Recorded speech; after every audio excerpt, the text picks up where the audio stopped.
Bismillahirrahmanirrahim. Assalamualaikum warahmatullahi wabarakatuh.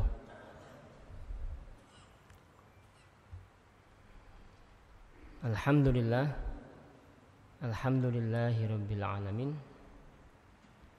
Wa bihi nasta'inu ala umuri dunya waddin. Wassalatu wassalamu ala asyrafil anbiya wal mursalin wa ala alihi wa ashabihi wa man tabi'ahum bi ihsan ila yaumiddin. Qala Allah ta'ala fi kitabihil karim, a'udzu billahi minasy syaithanir rajim. Bismillahirrahmanirrahim. Ya ayyuhalladzina amanu in tansurullaha yansurkum wa yutsabbit aqdamakum. Shadaqallahul azim. Amma ba'd.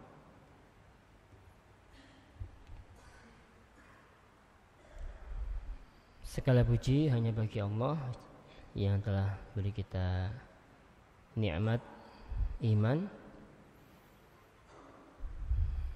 waktu yang luang dan sehat, sehingga masih ditakdirkan oleh Allah untuk kita mengaji pada siang hari ini. Semoga Allah berkenan menerima seluruh amal ibadah kita. Amin. Allahumma amin. Salawat dan salam semoga dilimpahkan atas Nabi Muhammad sallallahu alaihi wasallam, keluarga sahabat tabi'in, tabi'in, dan siapa saja yang berusaha mengikuti sunnah beliau hingga hari kiamat kelak. Bapak Ibu yang saya muliakan Allah, mari kita mulai sekaligus kita berdoa semoga panjenengan semua, seluruh jamaah yang hadir di majelis ini, saya doakan semoga panjenengan barokah rezekinya, barokah anak turunannya, barokah waktunya, barokah rezekinya, dan barokah dalam kehidupan jenengan dunia akhirat. Dan semoga di majelis yang berkumpul juga banyak malaikat ini, Allah kabulkan semua hajat-hajat kita, baik yang tersampaikan dengan lisan maupun yang tidak tersampaikan dengan lisan. Dengan barokah suratul Fatihah. A'udzubillahi minasyaitonir rajim. Bismillahirrahmanirrahim. Alhamdulillahirabbil alamin. Ar-Rahman. Iyyaka na'budu wa ihdinas siratal ladzina an'amta 'alaihim ghairil maghdubi. Amin. Baik Bapak Ibu, kita lanjutkan ngaji kita tentang fikih. Ini tentang, sebelum nanti masuk ke terakhir, kita membahas tentang perbedaan sudut pandang para ulama melihat sebuah dalil. Dan kemarin sudah kita simulasikan bagaimana ketika kita tampilkan sebuah gambar, ternyata beberapa orang yang kita minta apa menurut orang-orang tersebut, jamaah waktu itu, gambar apa itu, dan ternyata 4 atau 5 orang yang kita minta untuk mendeskripsikan itu gambar apa, ternyata juga muncul 4 pendapat yang berbeda. Nah sekarang saya ingin sedikit setback, tapi nggak banyak-banyak insyaallah.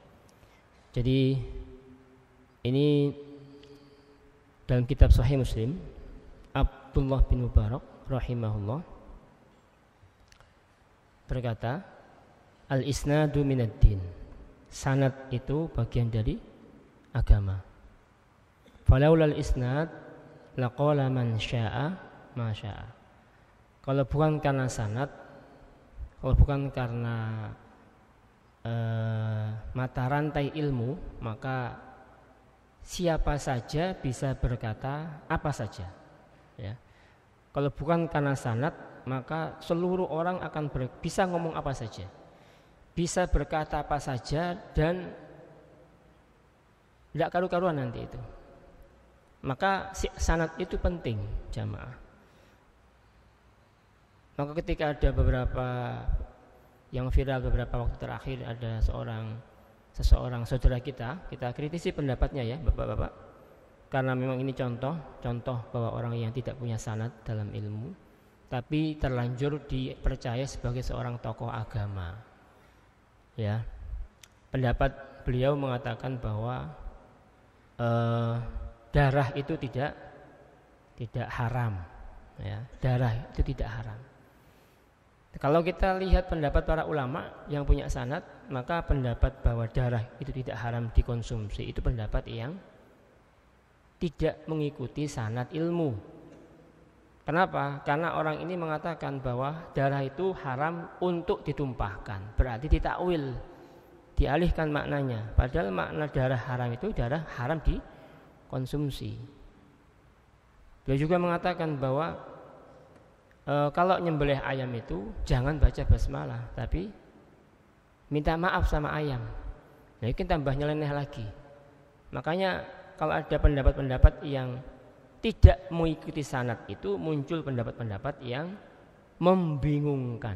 Makanya para ulama mengatakan man takallama fi ghairi fannihi atabil ajaib. Orang yang berbicara tidak pada bidangnya mesti dan selalu memunculkan pendapat yang kontroversial. Aneh. Ternyata betul. Beliau ini bukan dari background orang yang belajar agama. Beliau seorang dosen ilmu fisika, tapi loncat pagar membahas masalah agama. Ya, kita sebut saja. Tapi kita mendoakan beliau semoga kembali ke jalan yang benar. Namanya Ustadz Saiful Karim. Ya, mungkin viral di YouTube itu banyak itu. Apalagi ketika beliau mengatakan bahwa surat Al-Qari'ah itu yang kita sudah tahu artinya Al-Qari'ah itu hari kiamat. Dimaknai oleh beliau Al-Qari'ah itu mu'annas dari Al-Qari. Qari itu pembaca laki-laki. Kalau perempuan namanya Qari'ah. Maka beliau mengatakan bahwa surat Al-Qari'ah yang pakai ain itu dimaknai dengan Al-Qari'ah pakai hamzah. Baru kita tahu bahwa memang benar-benar beliau tidak bisa bahasa Arab, sehingga memaknai surat Al-Qari'ah yang asli maknanya adalah hari kiamat dimaknai seorang pembaca perempuan. Ini namanya berbicara tanpa sanad. Ya. Makanya kalau ada pendapat-pendapat yang nyeleneh, aneh, bisa dipastikan tidak mengikuti sanad ilmu. Nah, sekarang kita lihat ini sanad. Ini contoh saja, ini contoh sanad ilmu. Sebentar ini saya. Ya. Ini contoh sanad ilmu ya. Kita perhatikan di sini. Ini maaf pakai ubud ya. Ya, ini jalur sanad Imam Syafi'i. Ya, ini sanad Imam Syafi'i. Kenapa saya sebutkan Imam Syafi'i? Karena di kita mayoritas Syafi'i. Mayoritas Syafi'i. Ini jalur Imam Syafi'i sanad ilmunya. Perhatikan di sini baik-baik. Sanad Imam Syafi'i rahimahullah hingga kepada Rasulullah sallallahu alaihi wasallam memiliki dua jalur sanad. Jalurnya melalui sanad Imam Malik dan jalur sanad Imam Abu Hanifah rahimahumullah. Nah, ini kita belajar sanad ini sekarang. Jadi kalau kita mengikuti ulama itu hakikatnya akan nyambung kepada Rasulullah. Hakikatnya nyambung kepada Rasulullah, dan ini sanadnya yang pernah ditanyakan oleh seorang bapak di sini. Kok bisa kita nggak langsung saja ke Nabi saja? Enggak bisa, karena kita enggak bertemu dengan Nabi. Nah, ini sanadnya. Maaf. Mohon maaf. Enggak tahu. Ya, makasih. Jazakallahu. Ya. Jalur sanad Imam Syafi'i berguru kepada Imam Malik bin Anas. Berguru kepada Ibnu Syihab Az-Zuhri. Ini sahabat. Nafi' Maula Abdullah bin Umar, budaknya Abdullah bin Umar. Ya. Abu Zunad, Rabi'ah Ar-Ra'yi, Yahya bin Sa'id, ini tabi'in. Ini jalur namanya, jalur sanad. Jadi Imam Syafi'i berguru kepada jalurnya Imam Malik, jalurnya ini. Semua ini berguru kepada bawahnya lagi. Maaf ya, saya bawakan. Abdullah bin Mas'ud. Ya, ini Urwah bin Zubair. 7 orang ini disebut dengan fuqahaul Madinah, ahli fikih Madinah. Ahli fikih Madinah itu 7 orang ini 7 pendekar fikih ini. Sa'id bin Musayyib, Sulaiman bin Yasar, Kharijah bin Yazid. Ini berguru kepada yang tadi. Nah 7 orang ini berguru kepada bawahnya lagi, Umar bin Khattab. Umar bin Khattab ini semua, ini muridnya ini Pak, ini muridnya ini, ya. Jadi Umar bin Khattab ini gurunya yang atasnya lagi. Utsman ini semua ulama besar semua, sahabat Nabi tapi ahli ilmu. Abdullah bin Umar, Abdullah bin Abbas, Zaid bin Sabit, semua sahabat Nabi Muhammad SAW. Maka jalur ilmunya, maka jalur ilmunya imam madhab itu nyambung kepada Rasulullah Muhammad SAW. Yang ini namanya mangkul kalau bahasa orang-orang saudara kita yang di LDI itu ya. Mangkul ya begini nih aslinya. Ya begini nih, ngambil ilmunya itu punya sanad. Ngambil ilmunya sanad. Jadi kalau jenengan sekarang belajar, misalnya kita sholat tadi, jenengan tata cara sholatnya pakai ilmunya dari ulama siapa, kan begitu, tinggal dicek. Kalau jenengan, saya ikut madhab Hanafi, berarti nanti ikut jalur yang sekian ini, habis ini kita bahas ini. Kalau jenengan ikut Syafi'i, berarti jenengan ngikuti tata cara sholatnya Nabi melalui jalur Imam Asy-Syafi'i, begitu. Sekarang jalur Imam Abu Hanifah, jalur lain dari jalurnya gurunya Imam Syafi'i. Ada 2 jalur Pak. Nah, jalur sanad Imam Syafi'i berguru kepada Muhammad bin Hasan. Muhammad bin Hasan berguru kepada Abu Hanifah. Abu Hanifah berguru kepada Hamad bin Abi Sulaiman. Ini semua guru semua. Jalur guru-gurunya mazhab Hanafi. Semua ini berguru kepada Ibrahim bin Yazid, Hasan Basri, tabi'in, Amir bin Syarahbil. Ini semua berguru kepada Syuraih bin Haris, ini seorang hakim, Alqamah bin Qais, Masruq, Aswad. Ini semua guru-gurunya yang atas, ya. Maaf. Ya, terus kemudian semua ini berguru kepada ini, Abdullah bin Mas'ud, sahabat Nabi, Ali bin Abi Thalib, sahabat Nabi. Ini jalur. Jadi gurunya Imam Syafi'i ada jalur lewat Imam Malik, ada jalur Imam Hanifah, Abu Hanifah. Jadi beliau Imam Syafi'i itu gurunya ke Imam Malik di Madinah, guru kepada Imam Hanafi di Irak. Nah, ya, ini namanya ulama. Nah, sekarang mazhab Syafi'i ini berapa generasinya atau bakohnya, generasi, level ulamanya. Perhatikan di sini, Pak. Jenengan perhatikan sini. Tobakoh atau murid-murid Imam Syafi'i. Ini murid-murid Imam Syafi'i semua, Pak. Lihat tahunnya. 219. Ulama salaf bukan ini. Ulama salaf bukan. Salaf, Pak. Kenapa? Karena masih di bawah 300 Hijriah. Terus Buwaiti, Rohawai, Syafi'i, Ahmad bin Hambal. Berarti Imam Ahmad, pendiri mazhab Hambali, muridnya Imam Hambali yang hafal 700.000 hadis, itu muridnya Imam Syafi'i. Terus Harmalah, Ali Hasan bin Ali bin Yazid, Abu Thawr al-Baghdadi, Sulaiman at-Tajibi, Imam Bukhari. Imam Bukhari berarti mazhabnya Syafi'i.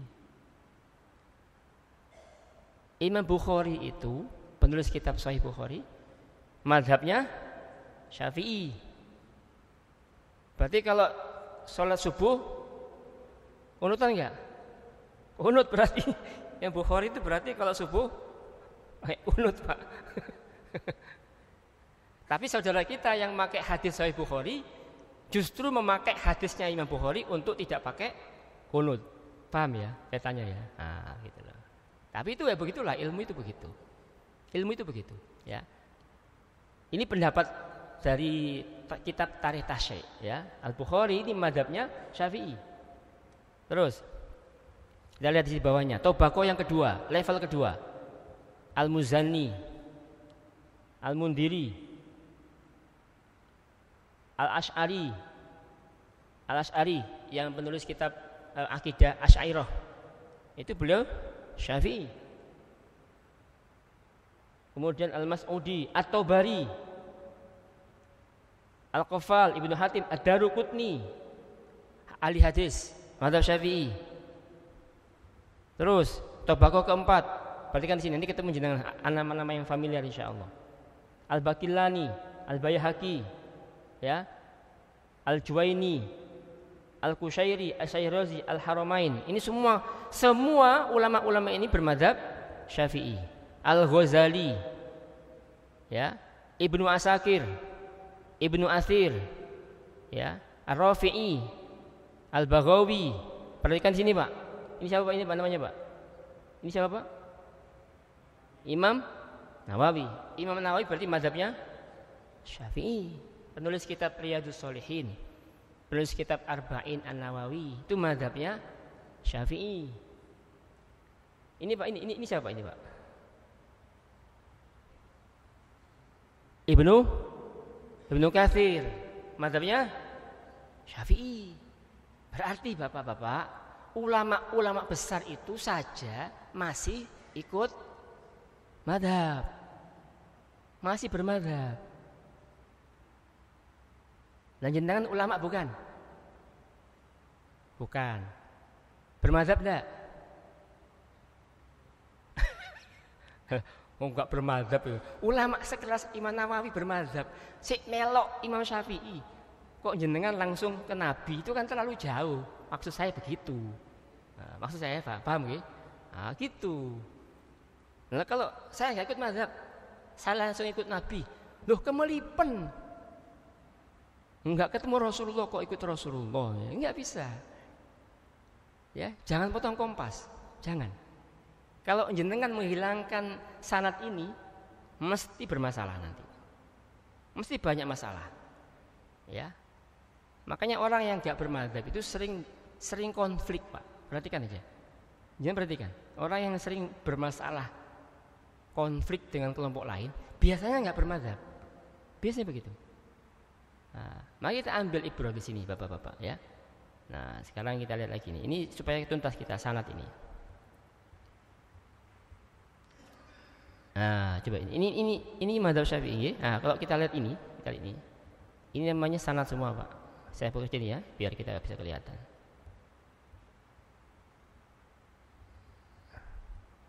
Ya, perhatikan ini namanya sanad, Pak. Rasulullah kepada diturunkan kepada Ibnu Mas'ud, Ibnu Umar, Ibnu Abbas. Ini semua sahabat Nabi. Diturunkan pada level ketiga. Level kedua, Ibrahim An-Nakhai, Nafi, Tawus. Ini tabi'in. Level lagi kita lagi Hamad bin Abi Sulaiman, Malik bin Nas, Ibnu Jarir. Ini tabi'in. Maka beginilah ilmu itu kita dapatkan. Ilmu itu kita dapatkan dengan mata rantai ilmu yang namanya sanad. Kalau keluarga namanya nasab. Betul nggih? Nah, jadi ini namanya ilmu, Bapak-bapak. Jadi kita kalau ngaji pakai sanad itu enak, Pak. Enak. Kenapa? Karena jalurnya jelas, kokoh. Siapa yang berusaha membantah ini akan mental dengan sendirinya. Makanya para ulama menantang, samulana masyayikhukum. Kalau kalian menyalahkan ini, sebutkan nama syekh kalian. Kami akan tahu jalur Anda kemana. Begitu. Ulama besar sekarang pun bermadzhab Syafi'i semua, Pak. Ibnu Taimiyah mazhabnya apa? Ibnu Taimiyah Hambali. Yang di Saudi, Syekh bin Baz Hambali. Syekh Saleh Fauzan Hambali. Ya, yang tidak bermadzhab itu Syekh Al-Albani. Nah, itu enggak bermadzhab. Nah, makanya jenengan perhatikan fatwa yang dari Syekh Utsaimin, Syekh bin Baz dengan fatwa dari Syekh Albani berbeda sekali. Berbeda. Coraknya berbeda. Akan bisa diketahui mana yang bermadzhab dan mana yang tidak bermadzhab. Gitu, Pak. Ya. Ini terus ke bawah, Pak. Muhammad Syafi'i, ini Adil Syafi'i di Madinah. Nu'man bin Thabit Abu Hanifah. Muslim bin Khalid ini gurunya Syafi'i. Muhammad bin Idris di Mekah. Muhammad bin Hasan Asy-Syaibani, ini jalurnya ke sini ke bawah. Maka kalau jenengan beramal, saya sholat saya ngikuti cara madhab misalnya Syafi'i, aman nggak? Aman nggak? Aman, Pak.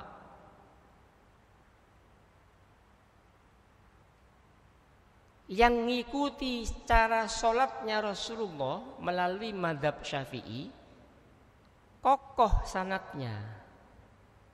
Jangan begini, jangan difahami. Saya nggak ikut madhab, saya ikut Nabi. Loh, ya mumet lagi jenengan. Nggak bisa. Ternyata orang-orang yang saya nggak mau ikut madhab, saya ikut hadis. Loh, sekarang begini, Imam Bukhari lahir tahun berapa? Imam Bukhari lahir tahun berapa? Imam Bukhari lahir tahun berapa? Lali yo.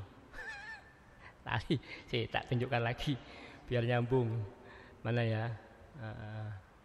Imam Bukhari, ya ini. Biar nyambung ini. Imam Bukhari lahir tahun berapa?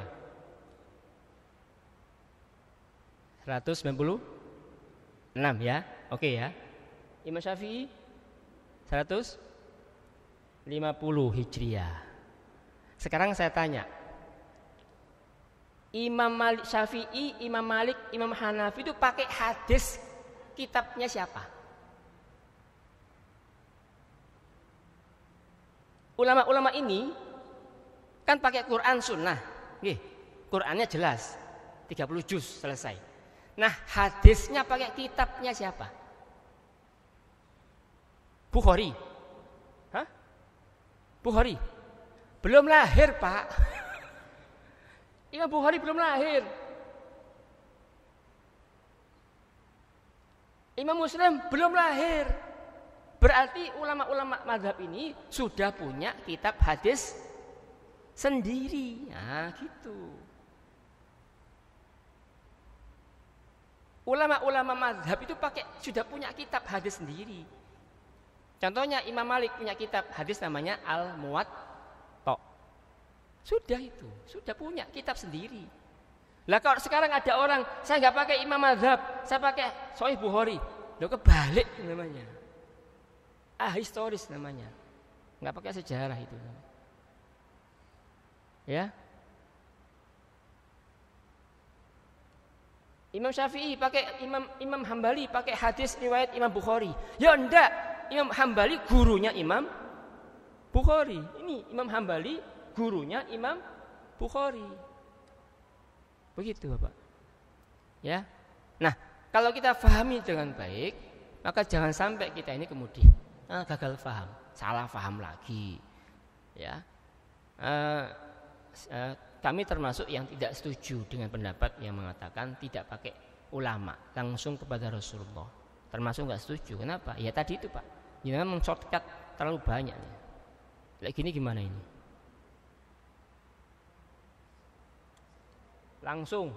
Yang ini dilewati semua ini. Ini lewat langsung. Jenengan di mana? Di sini, Pak. Di lantai sini. Di bawah sini jenengan. Langsung potong kompas ke Nabi. Rusak. Ilmu itu rusak. Kalau ngaji nggak pakai sanad ya begini nih. Ya. Jadi jangan sampai ada orang yang kemudian, ya alhamdulillah sekarang sudah mulai sedikit berkurang, tapi masih ada saja yang masih mau begini. Ya. Keliru tapi pede. Keliru tapi pede, itu yang bahaya. Keliru. Ya. Dan jangan dibiasakan. Kalau kita nanti membiasakan langsung ikut ulama dan langsung ikut Nabi, kita nggak menghormati ulama, nggak menghormati ulama. Jenengan nggak pakai ulama, saya tantang. Baca Quran sekarang tanpa harokat, tanpa titik. Bisa nggak? Ambil mushaf sekarang, mushaf Quran, silakan baca, tapi hilangkan semua harokat, semua titik. Bisa baca? Hah? Bisa baca enggak? Sing ono harokate, ono titike lho gak tau diwaca. Ndani yo. Gak ono harokat, gak ono titike. Yang memberikan titik sama harokat siapa? Ulama kan? Nah kalau saya tidak pakai ulama, langsung Nabi. Ya mumet. Ini kan mumet. Ya. Ya, jadi imam hadis pun di bawahnya imam madhab. Ya, begitu ya. Oke, apa? Oh, imam madhab sama imam hadis begini. Baik, pertanyaannya bagus. Apa bedanya imam madhab sama imam fikih ya? Ahli fikih sama ahli hadis. Ini ahli fikih sama ahli hadis bedanya apa? Ini imam madhab, ini imam ahli hadis. Maksudnya apa? Begini. Saya pernah sampaikan belum ya? Apoteker sama dokter itu. Sudah ya? Oh ya, baik saya ulangi. Apoteker sama dokter pintar mana, Pak? Apoteker sama dokter pintar siapa? Pak. Iya, loh, bukan. Iya betul, beda keilmuan. Maksud saya pintar mana lah? Dokter, oke. Boleh enggak apoteker itu ngasih resep? Boleh. Apoteker ngasih resep orang pasien boleh? Kenapa enggak boleh? Bukan? Alhamdulillah, sudah waras kita semua, alhamdulillah. Apoteker itu, tapi tahu enggak apoteker? Sakit ini dikasih ini, tahu enggak? Tahu, Pak. Tahu. Tapi kok enggak boleh ngasih resep? Bukan bidangnya. Ada batas di situ. Ada wilayah yang enggak boleh dimasuki oleh apoteker. Dokter boleh enggak? Boleh. Ngasih resep boleh? Karena memang bidangnya. Maka ahli hadis, ulama ahli hadis itu ibarat apoteker, ulama ahli mazhab, ahli fikih itu ibarat dokter. Berarti lebih alim ahli mana? Ini apa ini? Nomor 3 atau nomor 4? Lebih pintar mana, Pak? Ini apa ini? 3 atau 4? 3. Saya enggak nyeblos paslon terus ya, enggak. Ya. Nomor 3 lebih alim daripada nomor 4. Karena ahli fikih itu begini. Ya kayak dokter, Pak, kayak dokter. Ahli hadis itu begini. Dia itu concernnya ngumpulkan hadis dikumpulkan, dihafal semua, Pak. Ngumpul di sini, Pak, hadisnya itu. Ada yang ahli hadis itu disebut gelarnya al-hafid, itu kalau dia punya hafalan 100.000 hadis. Di mana? Di sini. Bukan di laptop. Di sini. Di sini. Hafal. Tapi kalau beliau ini ahli hadis seperti Imam Bukhari, Imam Ibnu Majah, Imam Muslim, itu semua ahli hadis semua. Ahli hadis semua. Tapi ketika mereka ditanya hukumnya apa, tidak bisa mengambil istimbat hukum. Yang tahu siapa? Ulama madhab tadi itu. Ulama madhab lah yang meracik dalil-dalil yang ada, diolah, dikaji, dianalisa, muncul istimbat hukum, hukum matengannya disebut dengan fikih. Jadi fikih itu hukum mateng.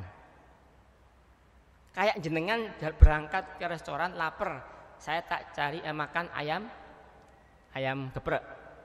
Itu sudah tinggal makan. Itu ibarat fikih. Fikih.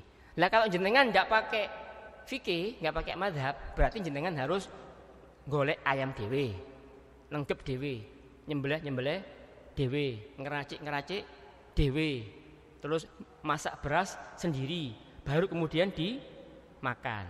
Lama nggak? Lama. Kelamaan jenengan nggak kuat luwe kan? Sudah tinggal ada yang tinggal dimakan, namanya fikih. Maka ada fikih sholat, ada fikih zakat, ada fikih puasa, ada fikih haji. Dan ternyata jalurnya banyak. Ada fikih sholat menurut Syafi'i, ada fikih sholat menurut Hambali, ada fikih wudhu menurut Maliki. Itu semua racian yang membuat seorang chef koki yang sudah diakui piawai meracik makanan ibarat kuliner. Begitu Pak. Bisa difahami nih, saya berikan sebuah ilustrasi.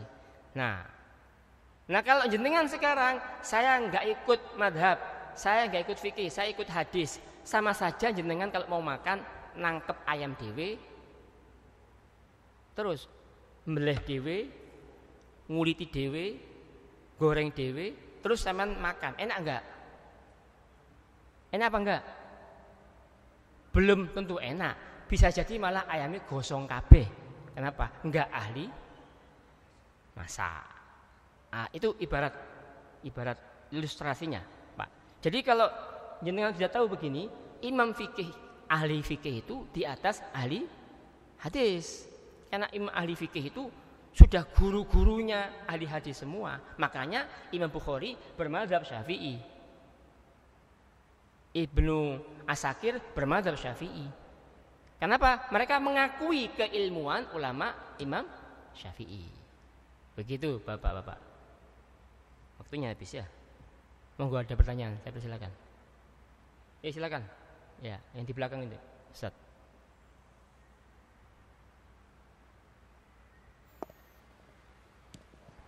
Assalamualaikum warahmatullahi wabarakatuh. Waalaikumsalam. Pak Ustadz izin bertanya, sekitar ada 3 pertanyaan.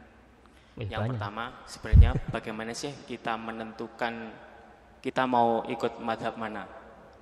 Apakah based on daerah yang notabene kalau Indonesia kan kebanyakan Syafi'i, atau Arab Saudi yang notabene Hambali, itu bagaimana? Terus yang kedua, apakah bisa kita berganti madhab dalam kondisi normal maupun dalam kondisi tertentu, katakan pas waktu haji atau pas waktu tawaf kayak gitu. Terus yang ketiga, sebenarnya siapa sih yang menentukan kita hanya bisa mengikuti 4 madhab? Nah, siapa yang bisa? Siapa yang bisa menentukan? Siapa yang menentukan? Siapa yang menentukan ini loh? Sudah ada 4 madhab, monggo dipilih dan ikuti kayak gitu. Oh, siapa yang mengarahkan begitu? Iya. Oh, baik. Nggih, matur nuwun. Cukup, terima kasih. Iya, pertanyaan singkat, jawabannya duwowoy. Bisa panjang. Sebagian sudah kita sampaikan di pertemuan sebelumnya, tapi tidak apa-apa. Pertama, dari kita milih madhab itu berdasarkan apa? Kita milih madhab itu berdasarkan lebih pada di mana kita berdomisili, betul tadi. Dan di mana kita sekeliling kita itu lebih banyak mayoritas madhabnya apa? Kita pilih itu. Mengapa? Ibarat begini, kalau kita mau beli printer, biasanya milih merek apa? Karena ada merek tertentu, Pak. Nah, kenapa kok milih merek ini? Ya satu, servisnya gampang. Terus kalau beli spare part mudah, nggak perlu inden, betul. Kalau ada kanibalan kan gampang. Nah sama, ibaratnya kurang lebih kalau kita bermadzhab, pilih di mana kita berdomisili. Kalau sekitar kita banyak Syafi'i, maka lebih afdol kita ikut Syafi'i. Ya, tolong jangan difahami Syafi'i itu NU ya. Jangan difahami Syafi'i itu NU. NU itu bagian dari madzhab Syafi'i. Habaib itu NU bukan? Habaib itu. Enggak. Tapi amaliyahnya mirip NU, tapi bukan NU, bukan. Jadi bedakan NU sama Syafi'i. NU itu ormas yang menjadikan amaliyah keagamaannya merujuk ke satu mazhab namanya Syafi'i. Kalau Muhammadiyah tidak definitif.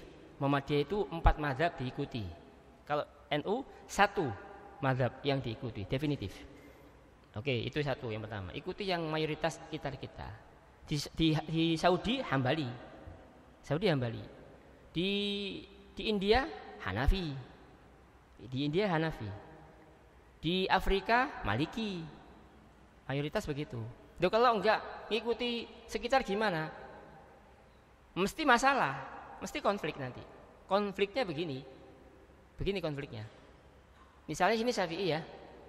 Syafi'i, misal. Walaupun bukan ya, ini bukan Syafi'i ya, bukan Syafi'i ya. Nah, 4 mazhab lah. Ini Masjid Pancasila, 4 mazhab. Misal kita anggaplah ini Syafi'i. Syafi'i itu masjidnya yang namanya najis itu mesti kita sudah, itu contoh saja. Najis itu semua kotoran hewan itu najis, mazhab Syafi'i. Kotoran apapun hewan najis. Tapi kalau jenengan ngambil mazhab Hambali, terus masuk masjid Syafi'i, masjidnya Syafi'i. Terus karena Hambali itu kotoran ayam tidak najis, kotoran ayam tidak najis Pak ya, mazhab Hambali. Kotoran burung, pokoknya hewan yang halal dimakan tidak najis. Makanya Saudi itu di Madinah banyak enggak merpati? Banyak. Kan kotorannya banyak jatuh-jatuh itu. Alhamdulillah mazhabnya Hambali. Lek Syafi'i sakno sing ngepel. Sakmono mboy dipel Pak, kroso Pak. Kan gitu Pak. Nah di sini bukan Hambali, di sini Syafi'i. Nah kalau jenengan Hambali terus kaki atau celana sampean ini kena kotoran ayam. Kotoran ayam sing telintung tahu Pak ya? Sing baunya mantap itu ya. Nah, terus kena ada. Karena sampean Hambali, ini kan enggak najis, masuk sampean. Masuk masjid. Nah, takmirnya jamaahnya Syafi'i, ditegur sampean. Mas, najis celana sampean itu. Mana najis? Lain itu ada telintungnya ayam. Duh, ini enggak najis, kata takmirnya. Najis Mas, enggak najis. Gelut Pak, gelut, tukaran, berkelahi. Yang salah siapa?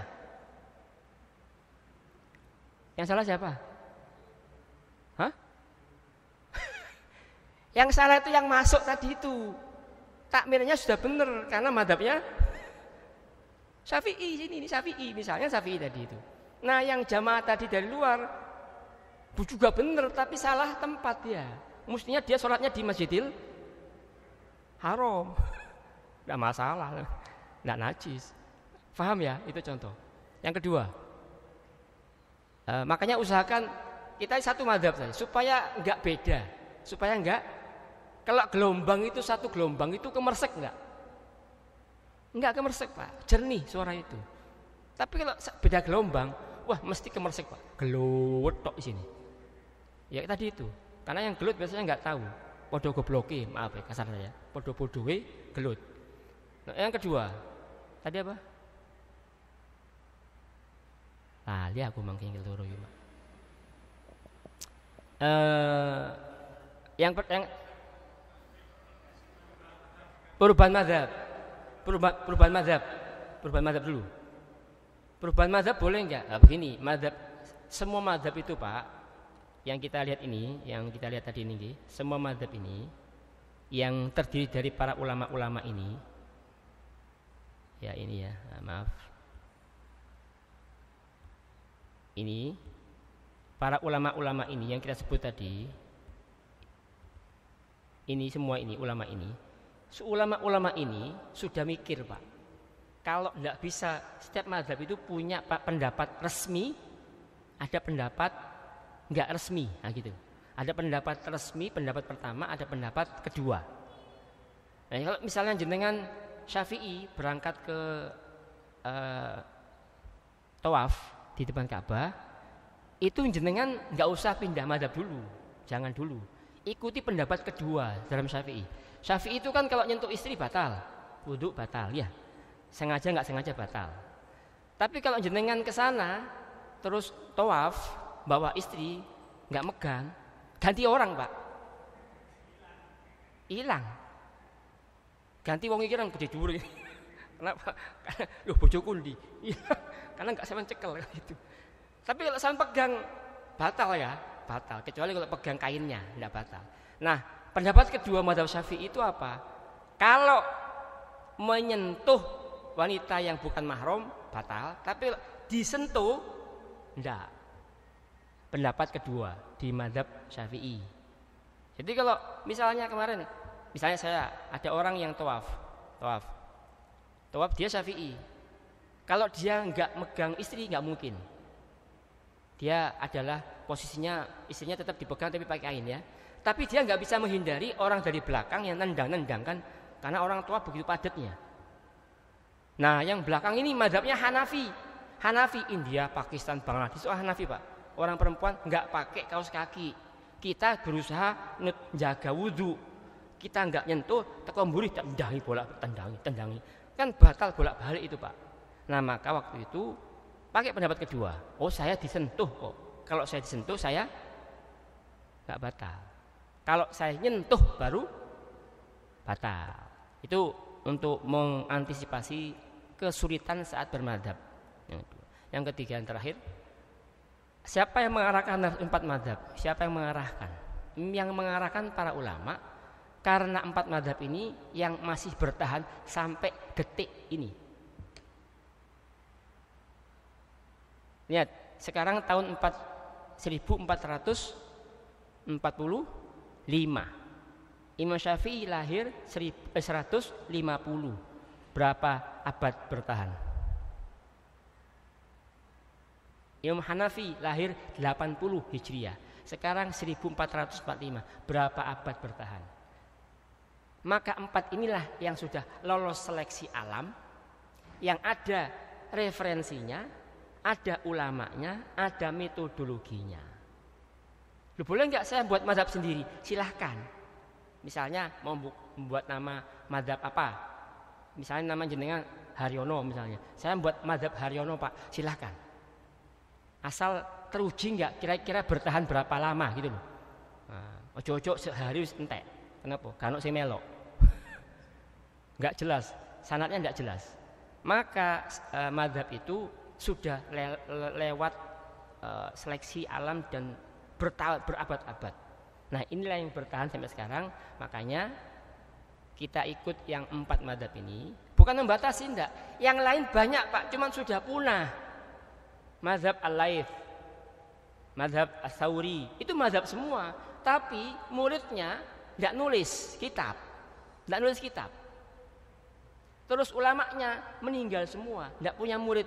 Kadernya enggak ada. Akhirnya mazhab itu punah. 4 mazhab ini yang bertahan sampai sekarang.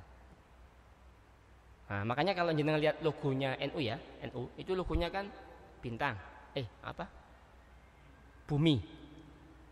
Diikat dengan apa? Tali ya. Talinya ngikatnya ada 4 buhul. 4 buhul ikatan di logonya NU itu artinya 4 mazhab, tapi enggak terlalu ketat. Jadi NU itu bagus sebenarnya, secara logo sudah bagus. Bermadhab tapi jangan terlalu fanatik, gitu maksudnya. Nah, kalau orang yang madhab fanatik itu, contohnya sudah sering saya sampaikan, madhab sing NU tapi sing fanatik. Di sini biasa kunutan subuh. Kalau nggak subuh nggak mau dia kunutan. Muhammadiyah, nggak mau dia, nggak mau kunutan. Bareng berangkat umroh sana ngerti dia bahwa di sana Masjidil Haram subuhnya nggak kunutan. Akhirnya sholat di hotel. Sholat di hotel dia. Ditanya, masjid Kak. Kenapa? Muhammadiyah. Itu contoh yang fanatik yang nggak paham ilmu. Dia milih untuk sholat di hotel daripada jamaah di Masjidil Haram. Itu namanya bermadhab tapi fanatik. Padahal harusnya dia tetap berangkat ke masjid meskipun subuh tidak pakai kunut, tetap sah. Nanti ketika Ramadan bingung mana? Ramadan di sana berapa rakaat? 2, 3. Berarti cabang NU. Nah, salah paham lagi. Gitu nggih? Paham ya? Aduh. Ayo terakhir. Monggo.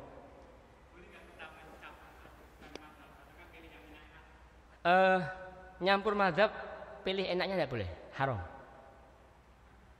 Sudah jelas itu. Sampeyan kok aku tak campur aja.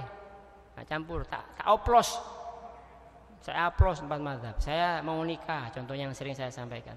Saya mau nikah, Pak. Iya. Saya tak cari wanita yang enggak pakai mahar. Boleh. Syafi'i boleh, asal wanitanya sudah cinta sama saya. Enggak perlu mahar, enggak apa-apa. Terus enggak pakai wali. Mazhabnya Hanafi. Enggak pakai wali enggak apa-apa. Ya sudah. Jadi akad nikah, qabiltu nikahaha, gak ono bapake, gak ono mahari. Itu model oplosan. Nah, nikah model oplosan. Kalau Imam Syafi'i hadir, Imam Hanafi hadir, ditanya, wahai Imam Syafi'i, sah enggak ini begini nih? Loh, menurut saya kata Imam Syafi'i, boleh tidak pakai mahar, tapi wajib pakai wali. Imam Hanafi tanya lagi, Imam Hanafi sah enggak ini? Menurut saya enggak pakai wali tidak apa-apa, tapi tetap pakai mahar. Ya, terus enggak pakai ini, yo itu rusak kabeh iki. Kata dua imam ini bid'ah. Karena membuat amalan sendiri. Itu contoh ngoplos madhab golek sing paling enak tok. Nah, tapi kalau mencampur dengan yang paling baik, tidak apa-apa Pak. Tidak apa-apa. Misalnya Syafi'i itu kalau wudhu itu kan minimal tiga helai basah. Ketika wudhu kepala ini Pak, minimal 3 helai. Minimal 3 helai begini Pak. Bukan gini dipilih siji-siji satu ini. Bukan, 3 helai itu minimal plek. Makanya ada orang wudhu kan begini kan. Berarti madhabnya Syafi'i itu, Syafi'i. Nek Hambali tidak sah, harus begini. Semua balik lagi ke depan. Nah, ada yang mencampur. Orangnya Syafi'i, tapi dia mencampur. Saya kepalanya tidak 3 helai minimal. Saya campur dengan yang terbaik apa? Semua. Tidak apa-apa. Kalau mencampur mazhab tapi diambil yang terbaik, tidak apa-apa. Tapi kalau nyampur mazhab diambil yang paling enak, haram. Paham ya? Waktunya habis. Next time kita lanjut lagi insyaallah. Wallahu a'lam bishawab. Kita tutup dengan doa kafaratul majlis. Subhanakallahumma wa bihamdika asyhadu an la ilaha illa anta astaghfiruka wa atubu ilaik. Wassalamualaikum warahmatullahi wabarakatuh.